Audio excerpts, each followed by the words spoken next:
with systems is one of my favorite things to do, but it is also, I know completely that students struggle solving systems of equations.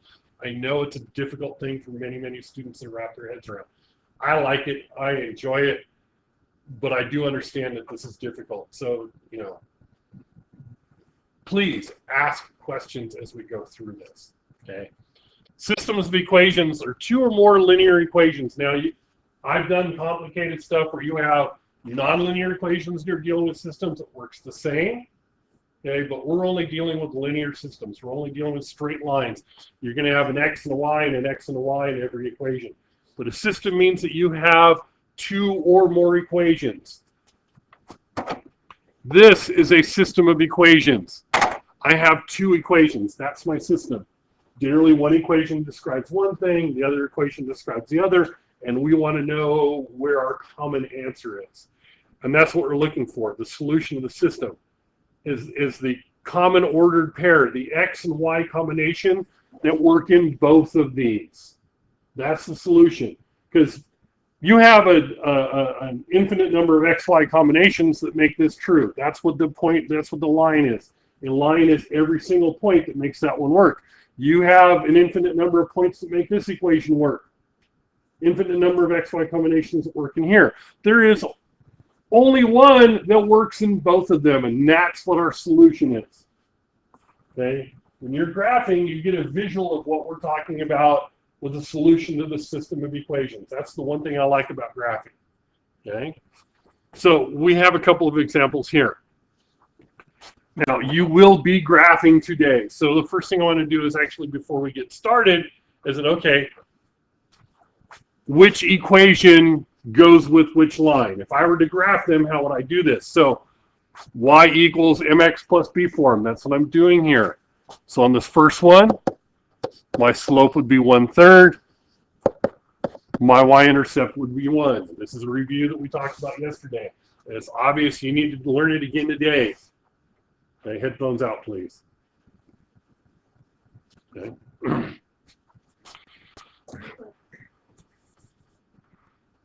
So, when I graph this equation here, my y-intercept is 1. My y-intercept is 1. My slope is 1/3, so I go up. So I go up 1 and over 3 to get to that point, and that's this line here. So this line goes with that equation. My y-intercept is 1, my slope is 1/3. So I go up 1 and over 3.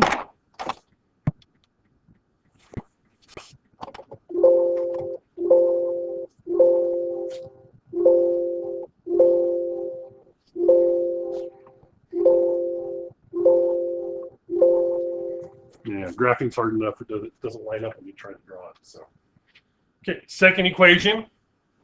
Same thing. What's our slope on this one? What's our m? How many x's do I have? -1. I have -1 x's, so my slope is -1. What do we always do with the slope when we go to graph? Make it a fraction. I didn't do that with this one because it already was a fraction. So I make it a fraction, -1/1. What's my y-intercept? What am I adding or subtracting? 5. So my b is 5. So when I go to graph that, I go to 5. And then my slope is -1/1, so I go down 1 and over 1. So that's this line here. Okay, like I said, I wanted to do a quick review of that. So I graph the two lines.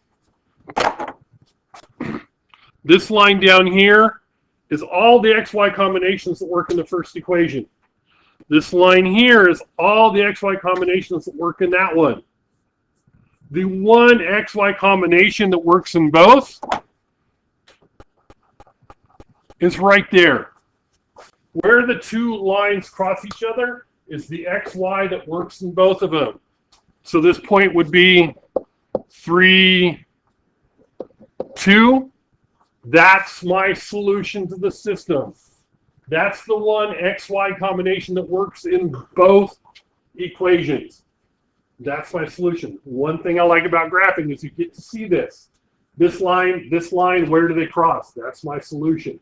I have one place they cross. I have one solution. Does that make sense? It's the only thing I like about graphing, solving by graphing, because you have to be really, really, really good at graphing to have it work out perfectly every time. Okay. Now, we look over here on the other side, we have a couple other examples. Okay, where do they cross? So this first set here,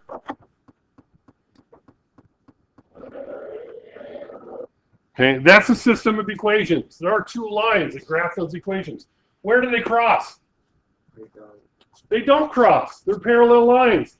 If they don't cross, do they have a solution? No. If they don't cross each other, they don't have any points in common. They don't have a solution set. So they don't cross, and then it's no solution. That would also be, you could use that, circle across through. It would be no solution. Okay. They don't cross. If you have parallel lines, there's no solution. Okay. Now, it's a little harder to see on this one, but there are two lines there. There are two lines. There are two lines lying one on top of another one. Can you do that? Move it just a hair? No. Nope. You might be able to with your finger. You should be able to drag that second line. Yeah. So what you really have is you have two lines that line up with each other. Okay? They're lying on top of each other. I have two equations. When I graph the first equation, I get a line. When I graph the second equation, I get the same line. So how many points, how many times do they cross each other? Infinite. They cross each other. Every single point in one line is the exact same point in the other line. They have an infinite number of times they cross. This one is, wore the wrong shirt for today. Infinite number of solutions. Because they cross everywhere. Every single x, y, and one works in every single x, y, and the other. Okay? I'm going to be honest, 99% of the time, what you get is what we have here in the first equation, but it will happen sometimes that you have parallel lines or two equations that graph the same line. Okay? Questions so far?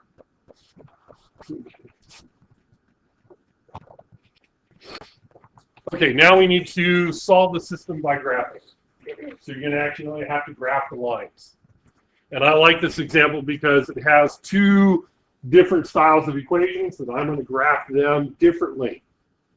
I'm not going to graph the first one and the second one. I'm not going to graph them the same way. Okay. So the first one, x plus y equals a number. This is one where I'm going to use x and y intercepts. Cover up the x. What do you get? Y equals 2. It's our y-intercept. 0, 2. So 0.2 on the y-axis. And then I covered up the y, I covered up the x to find the y. I cover up the y to find the x. Negative x equals 2. Divide both sides by negative 1. X equals negative 2. So I have the point negative 2, 0. So I have a point negative 2 on the x-axis. And then my line passes through them. Now, may I strongly suggest that when you do this, you use rulers when you're doing your work on these, because being as accurate as possible when you're doing your graphing is extremely important. If you do not have a ruler and want to get one now. Except when you're around. Sorry, I should have said something before we got started. But you're going to want them for your classwork.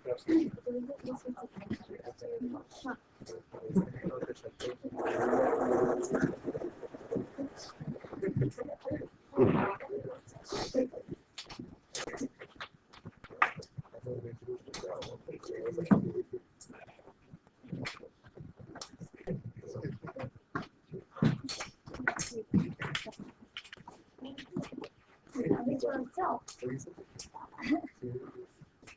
Then he'll bring up the what. I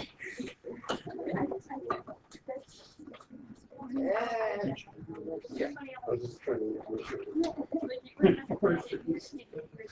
Yeah. Sorry. Okay. So this is, I've done this before. This is not easy to do.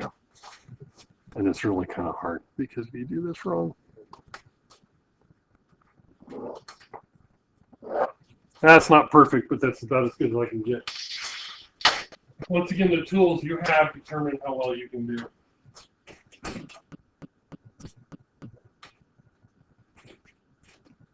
Can you wait a minute till we finish the notes? Okay. So that's how you graph the first one. Y-intercept, X-intercept. Cover up your X's, cover up your Y's, get those. This one is different because I have Y equals. I'm going to do it differently. Okay. So in this one here, Y equals mx plus b. So I need to find my m, and I need to find my b.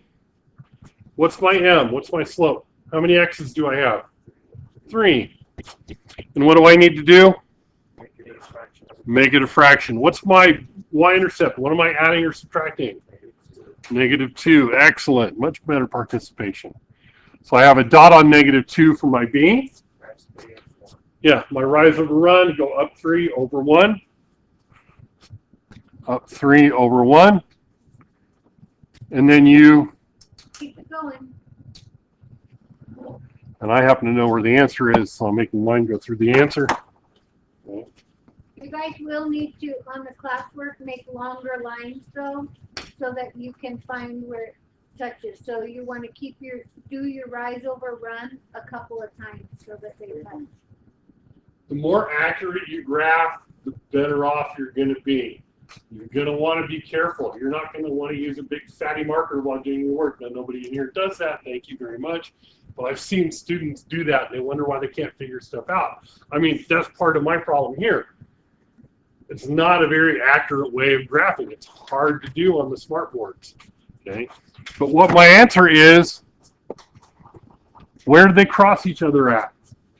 You got to find that point where they cross each other at. Where do they cross each other at? They cross each other at the point 2, 4. That's my solution. Okay, that's my solution. Now, there is an important step that we need to add in here we haven't done a lot of before. Check your answers. And on the skill test, Yeah. they have to rearrange equations. Okay. They have to. One is ready to graph like that, and then one they're going to have to rearrange. They won't be able to use. Okay, we'll make sure you do examples. Check your answers. And this is one of the things you can do with systems that is harder to do with other stuff. Check your answers. Take that x and y, plug them in for x and y, see if it's true.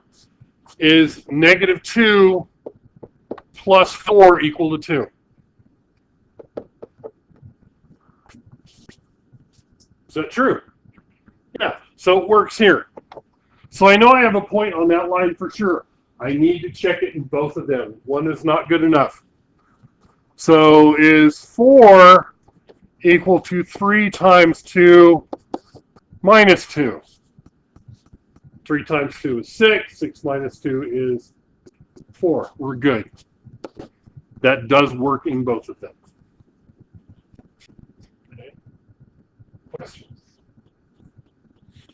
This is why we redid the graphing yesterday. This is why we went over it, because you can't solve systems by graphing if you can't graph. You've got to be able to do this, right? And this is a skill test. Being able to do this is one of your skills tests.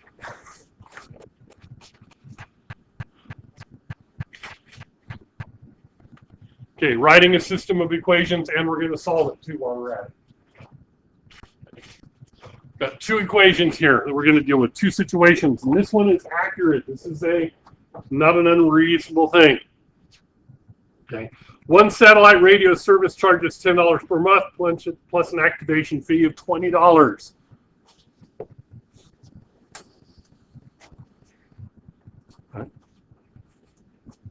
The second service charge is $5 per month and an activation fee of $40. And what month was the cost of the services the same? Okay, so let's figure out the first equation. Y equals $10 per month and a $20 activation fee. When you see something per something else, that's your rate, that's your slope. So that means it's going to be Y equals 10x plus 20. I pay 20 bucks up front. That 20 bucks isn't going to change, but the $10 is how much I pay per month. The more months I have, the more money I pay. It's $10 per month. That's how that equation works. Okay, if we go to graph this one out, mx plus b, I need to graph this one out. What's my slope? 10, make it over 1. My y-intercept is 20. Okay. So I go to 20 here, and then be very careful. How much do they go up by? They go up by, count up by what? By 10s. How much do they go over by? By 1s. It's not 10s and 10s. It's 10s and 1s. So actually this one, if I have my slope of 10 over 1, that means I go up 1 and over 1, which I'm really going up 10 and then over 1. It doesn't look like it's the same, but that's because they're not measured the same way. And then I graph that one out.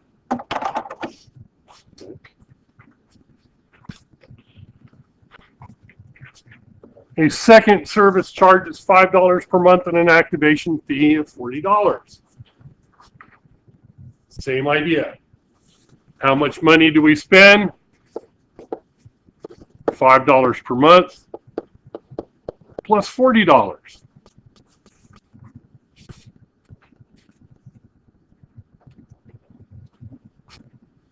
Yeah. Thank you.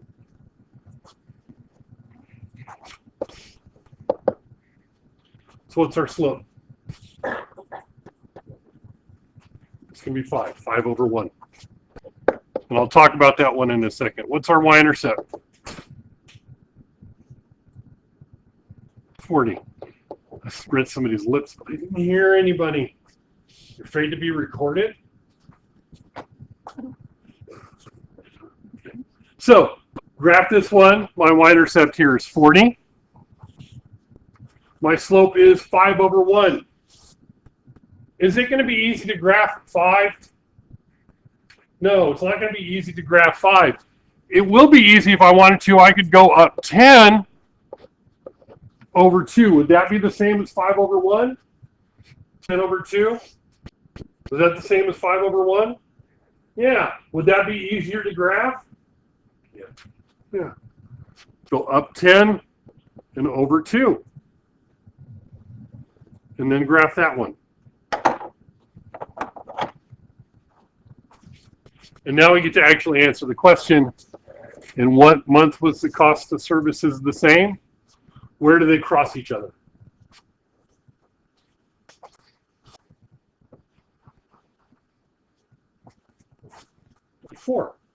In 4 months, it costs the same. At 4 months, they're both going to cost me 60 bucks. So at the 4th month, they cost the same. And this is nice because you look at the graph and you go, okay, which one costs more? Let's say I'm not going to be, I want to make a decision. Which one do I want to get? Well, if I'm only going to have the satellite service for 3 months, I'm going to get this blue one. I'm going to get the first one because the first 3 months, or actually the first 4 months, is going to cost me less. Why? Because the line is less than. It's below it. It's going to cost me less to use the first satellite service if I stick with them for less than 4 months. 4 months is exactly the same.